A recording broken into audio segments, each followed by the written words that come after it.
Bom dia a todos. Vamos orar. Eterno Deus, nosso Pai, graças te rendemos, Senhor, e tributamos a Ti a nossa adoração por esta hora e por este dia que Tu fizeste. Te rogamos que Tu nos proclames a Tua palavra e nos concedas toda a plenitude de fé em Ti, para crermos na Tua palavra.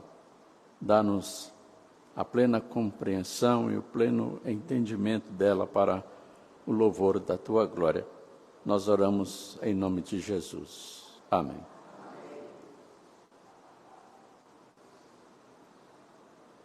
Irmãos, nós estamos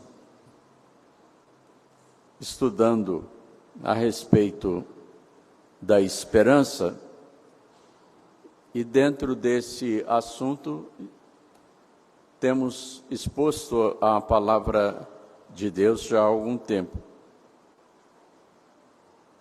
Na passagem de hoje nós vamos falar a respeito da plena certeza da esperança, e para isso nós vamos ler na carta aos Hebreus, capítulo 6, do verso 1 ao verso 12. Hebreus 6, de 1 a 12.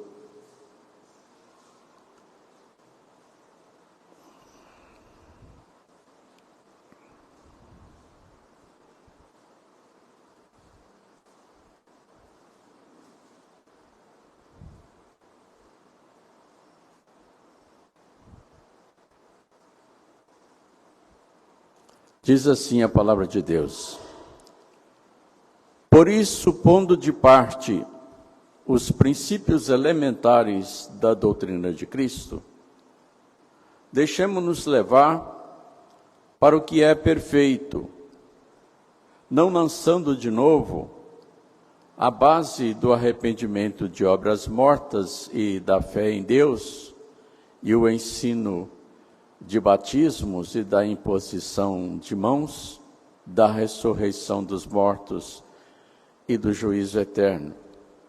Isso faremos, se Deus permitir. É impossível, pois, que aqueles que uma vez foram iluminados e provados, e provaram o dom celestial e se tornaram participantes do Espírito Santo, e provaram a boa palavra de Deus e os poderes do mundo vindouro, e caíram. Sim, é impossível outra vez renová-los para arrependimento, visto que de novo estão crucificando para si mesmos o Filho de Deus e expondo-o à ignomínia. Porque a terra que absorve a chuva que frequentemente cai sobre ela, e produz erva útil para aqueles por quem é também cultivada, recebe bênçãos da parte de Deus. Mas se produz espinhos e abrolhos, é rejeitada, e perto está da maldição, e o seu fim é ser queimada.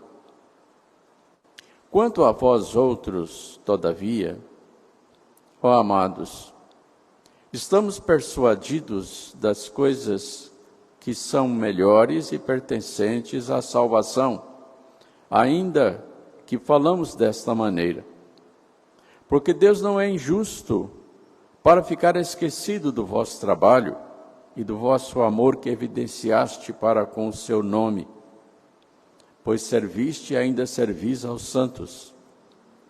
Desejamos, porém, continue cada um de vós mostrando até o fim a mesma diligência para a plena certeza da esperança, para que não vos torneis indolentes, mas imitadores daqueles que, pela fé e pela longanimidade, herdam as promessas. Amém.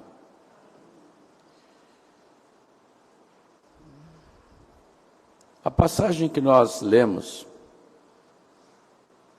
ela nos ensina que a plena certeza da esperança, ela é resultado da maturidade espiritual. Porque esses crentes para os quais a carta é endereçada, eles já passaram daquela fase que a Bíblia chama de leite. Paulo está dizendo que, desculpem, o escritor da carta aos Hebreus, Calvino diz que é Paulo. Inclusive, eu vi há algum tempo atrás um lugar onde Calvino escreveu Epístola de Paulo aos Hebreus. E aí isso ficou na minha mente. E toda vez que eu vou falar da carta aos Hebreus, é carta de Paulo aos Hebreus. Mas nós não sabemos. O escritor da carta aos Hebreus, ele considera que aqueles crentes já superaram a fase da infância na fé. Ele está dizendo aqui que os princípios elementares da doutrina de Cristo já foram aprendidos. E ele cita, inclusive, alguns para os quais ele não pretende lançar de novo base teológica, base bíblica, que é arrependimento de obras mortas, fé em Deus, ensino de batismos e da imposição de mãos, da ressurreição dos mortos e do juízo eterno. Ele está propondo agora um ensino mais, digamos assim, uma alimentação mais rica, um ensino mais substancial.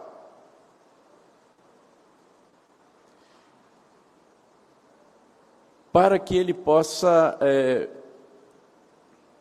chegar àquele amadurecimento, àquela maturidade espiritual em que as pessoas tenham plena certeza da esperança. Essa plena certeza da esperança, ela resulta da maturidade espiritual. Então, portanto, é tempo de alimento sólido. E ele começa com uma coisa bastante, nós diríamos, pesada. É um assunto sobre o qual não há um consenso absoluto.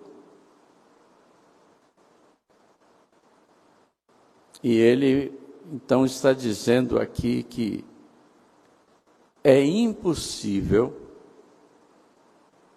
que aqueles que uma vez foram iluminados e provaram o dom celestial e se tornaram participantes do Espírito Santo e provaram a boa palavra de Deus e os poderes do mundo vindouro e caíram, sim, é impossível outra vez renová-los para arrependimento.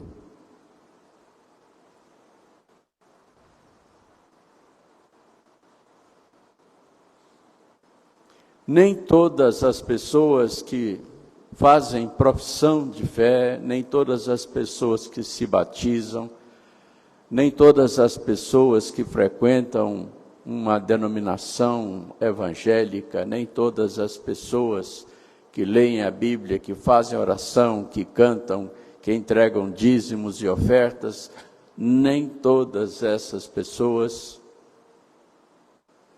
permanecem na fé, porque nem todas são realmente salvas, convertidas, nem todas são nascidas de novo.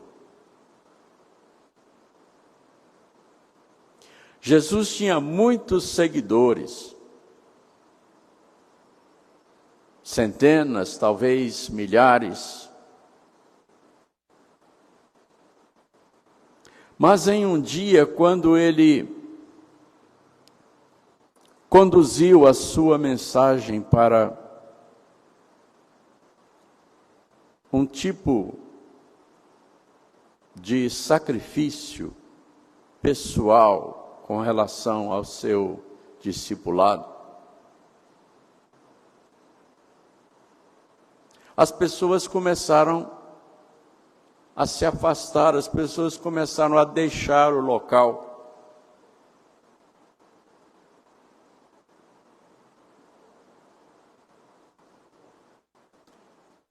E aí, quando ele terminou, sabem quantas pessoas havia? 12. Só os seus discípulos.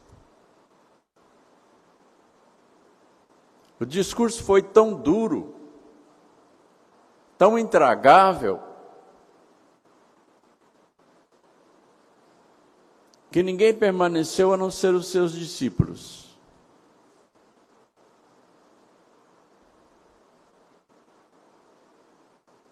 E aí ele perguntou: quereis vós também vos retirardes?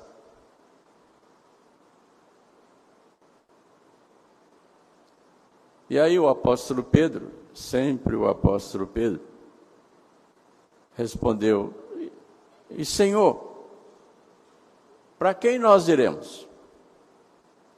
Só tu tens as palavras da vida eterna.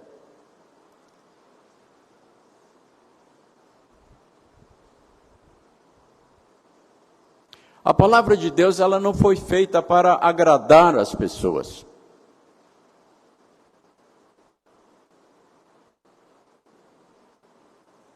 Algumas pessoas, elas entram numa igreja e se elas não gostam do sermão, elas vão para outra, e para outra, e para outra.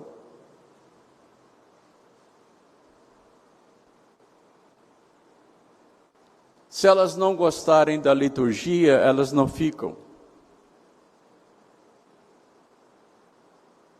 Alguns crentes acham que o culto deve agradar a assistência.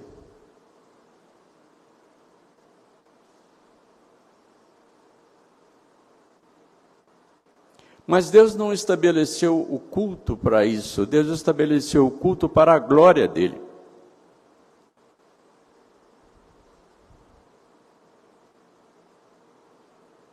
Não somos nós que temos de nos agradar da liturgia ou do pregador. É Deus quem tem que se agradar de nós. Portanto, o dever de oferecer um culto agradável a Deus é nosso.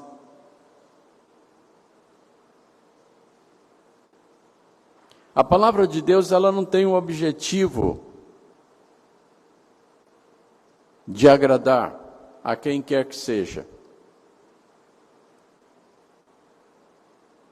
Mas o Espírito Santo de Deus, ele vai trabalhar no coração dos ouvintes de tal maneira que o eleito, ele se agrada da palavra de Deus,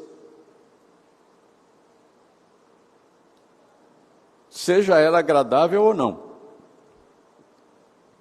Porque nem sempre a palavra de Deus é agradável.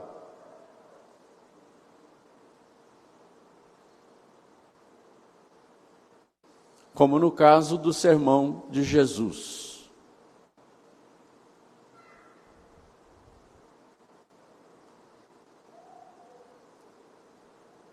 E não foi a primeira vez que Jesus desagradou a muita gente.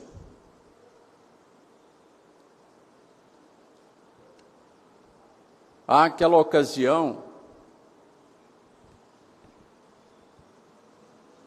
em que uma mulher foi trazida perante Jesus como adúltera para que Jesus a julgasse.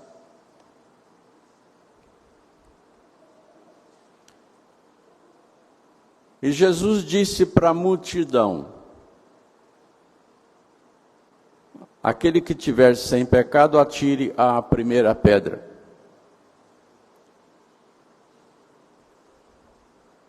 E a Bíblia diz que as pessoas começaram a se retirar um por um, dos mais velhos até aos mais novos. Porque de acordo com a consciência de cada um, todos tinham pecado e ninguém podia tirar a primeira pedra, e ficou então só a mulher.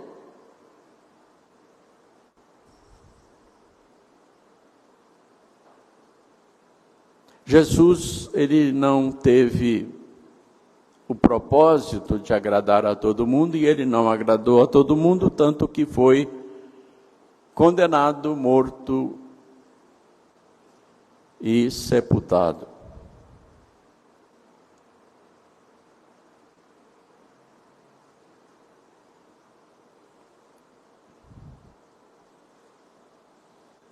Essas pessoas que são aqui descritas como tendo caído, depois de ter toda essa experiência do Evangelho, notem que o escritor da carta aos Hebreus, ele faz questão de relacionar aqui várias experiências que essas pessoas tiveram com o Evangelho. Eles foram iluminados, eles provaram das bênçãos do Evangelho e do dom celestial. Eles se tornaram participantes do Espírito Santo.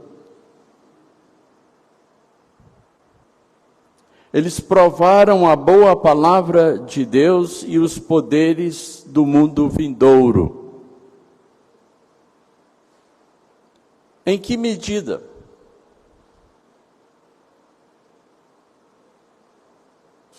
Quanto? Em que grau? Que tipo de conhecimento eles receberam? Que tipo de envolvimento eles tiveram?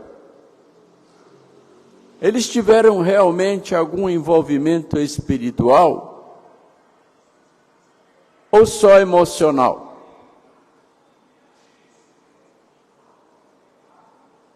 Até onde eles penetraram no conhecimento de Deus?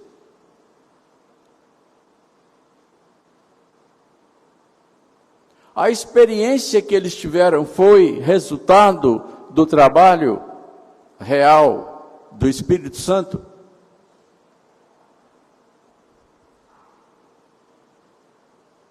Quantos de nós aqui hoje pode afirmar com toda a certeza que já passou da morte para a vida?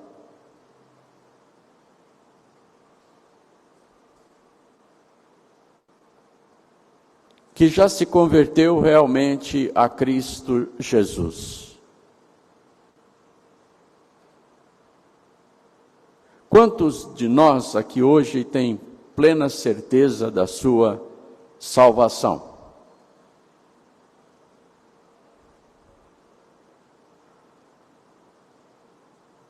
Você é um crente de verdade ou é um religioso?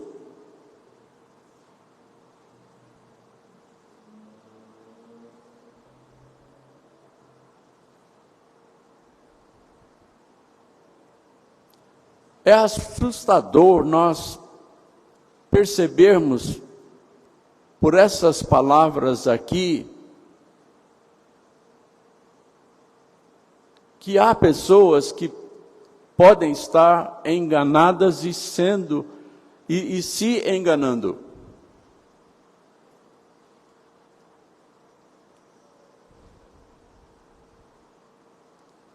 A Bíblia, ela nos desafia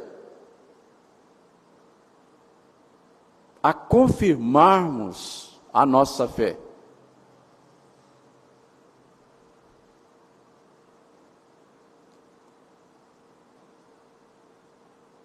O apóstolo Paulo, ele faz isso mais de uma vez.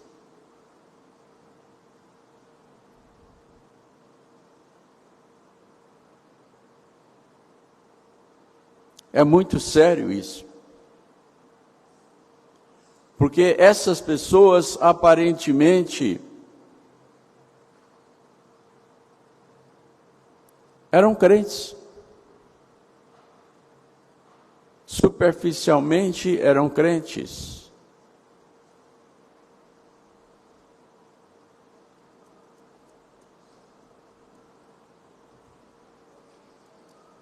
Eu conheci um crente numa das igrejas que eu pastoreei. Ele era diácono da igreja, oficial diácono. Esse homem era assíduo e pontual em todas as atividades da igreja. Tinha vários filhos pequenos. E apesar disso, ele estava sempre com toda a família na igreja e não se atrasava. Cantava no coral.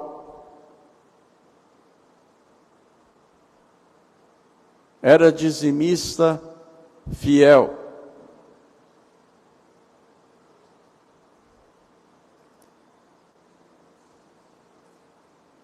Aparentemente ele era um modelo de crente.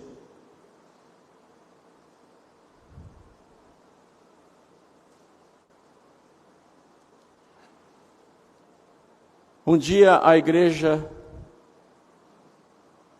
se assustou com a notícia de que esse diácono havia assassinado um homem.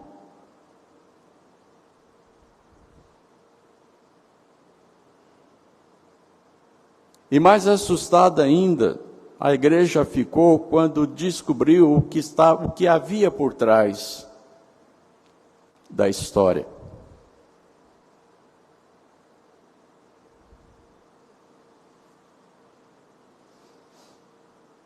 Esse diácono, ele tinha sido ameaçado por um homem. Esse homem era um motorista de caminhão, um caminhoneiro.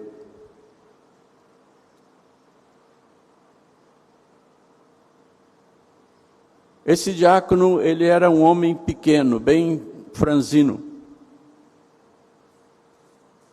O motorista era um homem grandão, forte, ameaçador.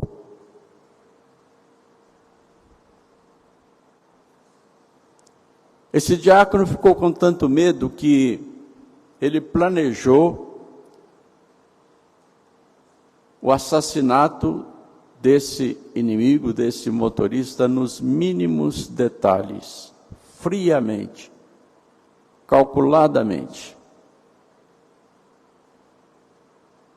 Ele comprou a arma do crime, uma peixeira,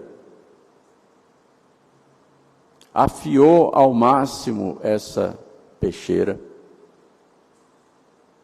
estudou todos os hábitos do motorista à distância, eles moravam próximos.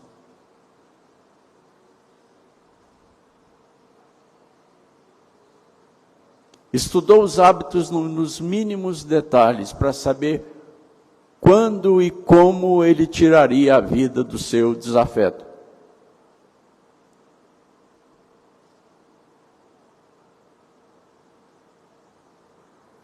Na véspera do assassinato, ele abasteceu a sua casa,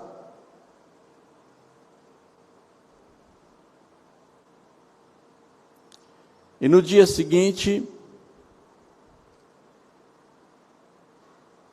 Na hora em que o motorista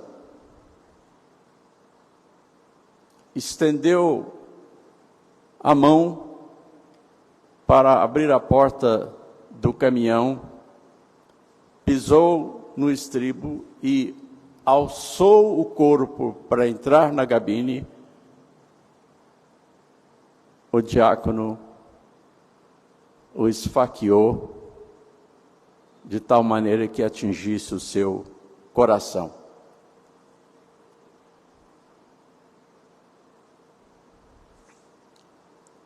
Naquela posição, o homem estava totalmente indefeso.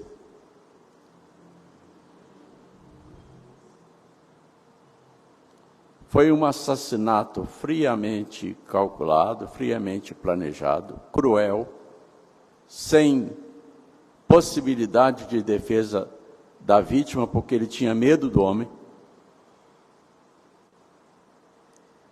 E em seguida ele empreendeu a fuga, porque a fuga também já estava planejada, ele já tinha combinado para onde ia, com quem ele iria ficar, onde ele iria se esconder.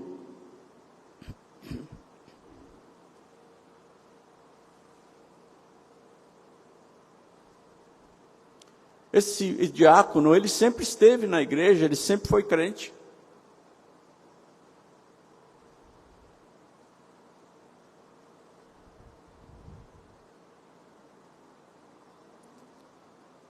Agora eu pergunto para vocês, um crente verdadeiro faz isso? Alguém aqui já parou para pensar nisso? Porque eu acho que pelo menos a maioria de nós aqui conhece algum caso envolvendo crentes, casos escandalosos, envolvendo crentes.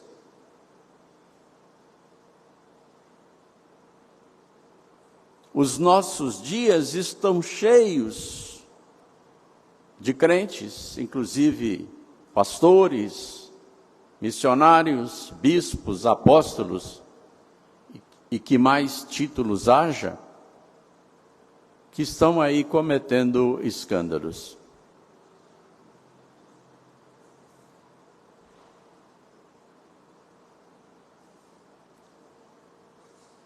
Um homem que tem o Espírito Santo de Deus no seu coração,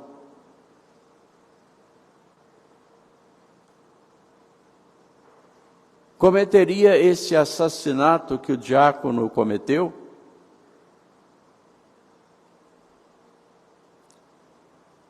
Começou com um medo de uma ameaça feita por um homem mais poderoso, fisicamente falando.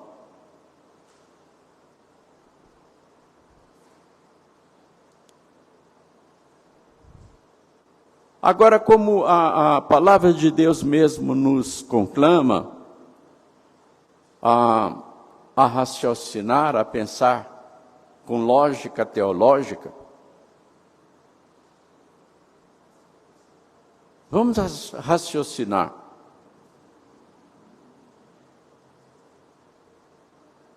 Primeiro,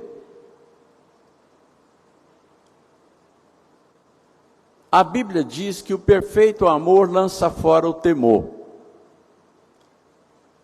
A palavra de Deus está cheia de passagens que indicam que nós não precisamos ter medo, de tal maneira que o medo nos domine. Ninguém está livre de ter medo, tá? Ninguém está livre de ter medo. Às vezes, o medo é uma bênção, para que a gente evite de cometer certos desatinos. Mas a Bíblia nos ensina que o Espírito Santo nos dá vitória sobre o medo.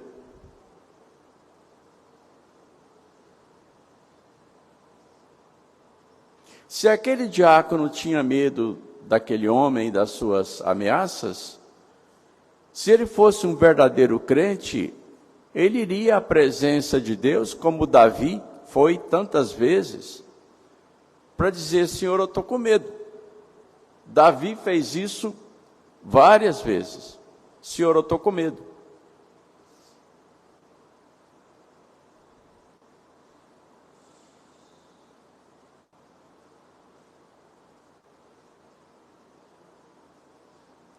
Então ele não pensaria em tomar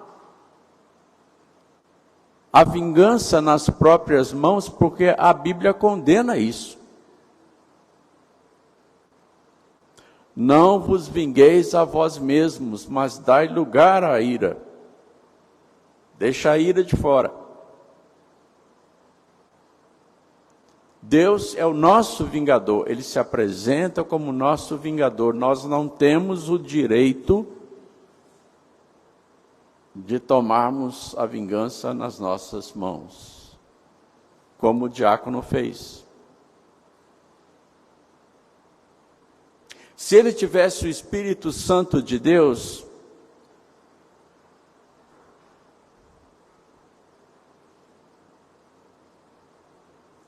ele não teria planejado aquele assassinato nos mínimos detalhes como ele fez, e executado. Porque Deus teria intervindo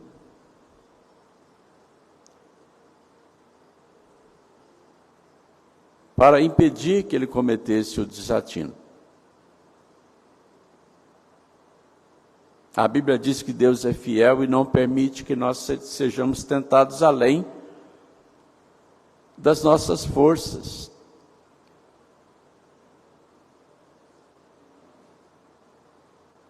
Então, eu citei esse exemplo porque aquele diácono, tendo sido um crente a vida toda, tendo sido um membro comungante da igreja, depois de professar a sua fé,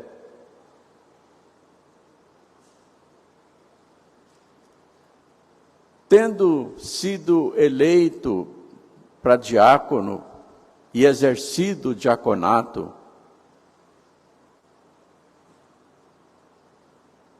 sendo um cantor, um dizimista, um ofertante, aquele homem passou por essas fases que o escritor da carta aos Hebreus relaciona aqui.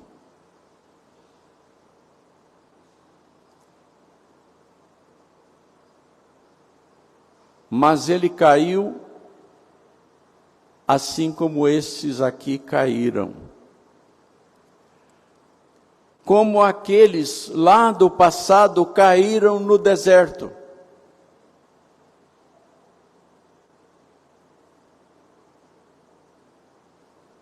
Aqueles que caíram no deserto durante a peregrinação pertenciam ao povo de Deus, eram israelitas.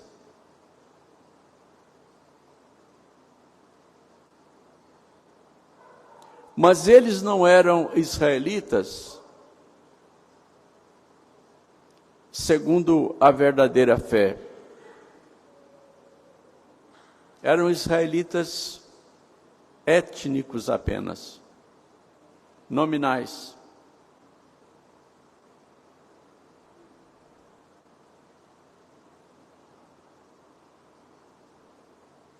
Essas pessoas que caíram, elas não possuíam a verdadeira esperança. Porque a plena certeza da esperança impede que as pessoas caiam. As pessoas caem porque não têm a plena certeza da esperança.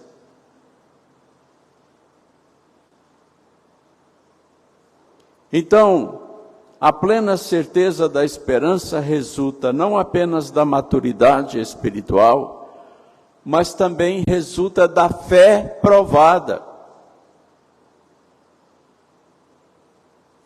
Porque aqui a palavra de Deus se refere àqueles que caíram, mas também àqueles que perseveraram, que passaram por todas as provas. A plena certeza da esperança resulta da fé provada.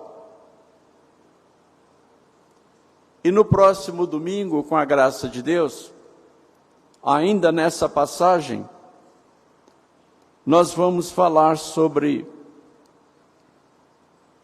a escolha certa e sobre